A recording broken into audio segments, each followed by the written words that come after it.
RF by R1. So this is nothing but the gain. So whenever there is a term that is AF, that is total gain, AFT, that is nothing but AFT, that is total gain of the band pass filter, that is denoted by the AFT. It is equals to A1 into A2, that is gain of the first filter and gain of the second filter.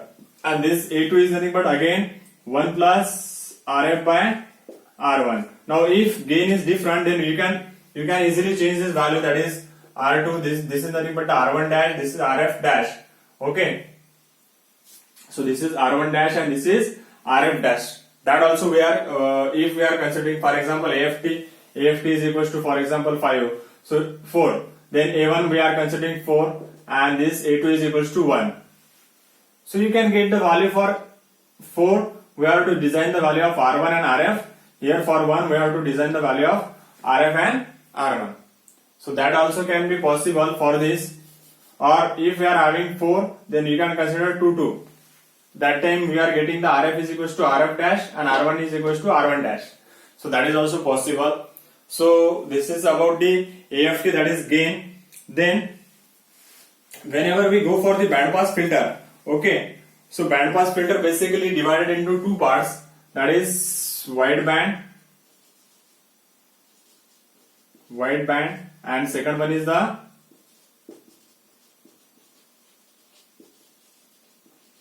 narrow band filter. Okay, there are two types of filter available with the under the category of band pass filter, that is first is wide band and second one is the narrow band. Basically depending on the Q, if Q is less than 10, so if Q is less than 10, so that is nothing but the wide band band pass filter, and if Q is greater than 10, so that is nothing but the narrow band pass filter.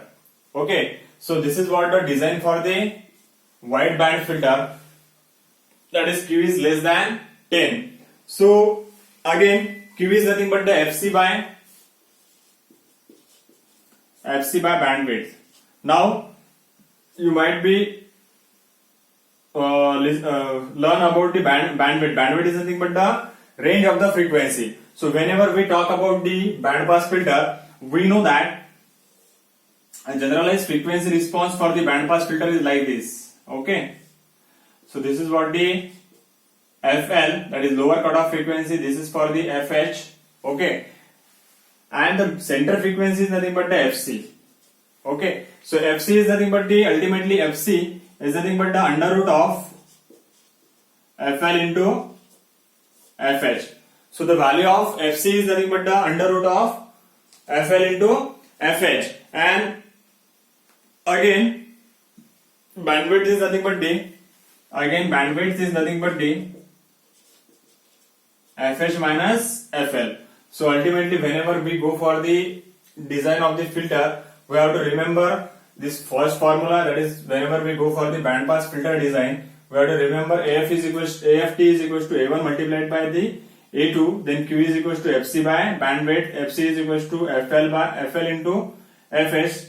The product is under root of product of FL into FH, and then bandwidth is equals to FH minus FL.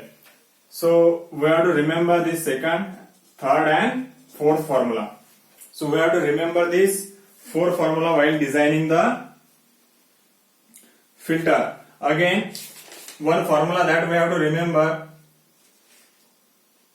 So basically that formula is not important, but still we must know that this formula, that is VO by Vin, that is response, that is VO by Vin. VO by Vin. For the frequency response, VO by Vin must know, that is AF into F divided by FL. F divided by FL. 1 plus F by FL. 1 plus F by FL square multiply with the 1 plus F by FH square, and this is nothing but the total under root. So that also one formula available with the band pass filter. So this is what the complete design of band pass filter. Now in the exam, a problem is asked like this, that is design a band pass filter with lower cutoff frequencies and higher cutoff frequency is this, and pass band gain is given.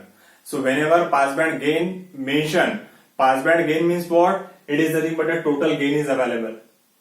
Okay, if it is mentioned that pass band gain of the band pass filter is 4, 6, 10, it means that they are giving the total gain available with the band pass filter, and the total gain is nothing but A1 multiplied with the A2, and that time we have to decide what is the gain of first filter, that is high pass filter, and what is the gain of low pass filter. Accordingly, we have to design the component R1 dash, RF dash, R1 and RF, and this value can be designed with the help of remaining formula, that is nothing but the frequency, that is FL is equals to 1 upon 2 pi FCN. So we know that for the high pass filter, FL and FH, that is 1 upon 2 pi. So this is high pass filter, so 1 upon, so lower cutting frequency is available with the high pass filter, so it is C2 into R2, and FH is equals to 1 upon 2 pi R3 C3. Select the suitable value of R2, C2 and C3 and calculate the value of R2 and R3. So in the problem statement, FL and FH is mentioned and gain is mentioned. By using this, we have to assume the value of C2 and C3 and calculate the value of R2 and R3. So design is simple. For that, we have to remember just three formula, FL, FH and AFT. So that three formula that we have to remember while designing the band pass filter. The problem related to the band pass filter we are going to discuss in the next lecture. So this is all about the lecture number 4. Now within a 2 lecture we are just going to complete the unit number 5. Okay. So the last topic in unit number 5 is nothing but the notch filter, or we just say it is a band stop filter. So here we are just passing the particular band. So in next filter, that is band stop filter, we have to just minimize, or we just stop the particular band of frequency, or we can say stop a particular frequency. Okay. So that is nothing but a band stop filter that we are going to discuss in the next 2 lecture. So before that, we have to complete the one problem related to the band pass filter. So this is all about from my side. Thank you very much.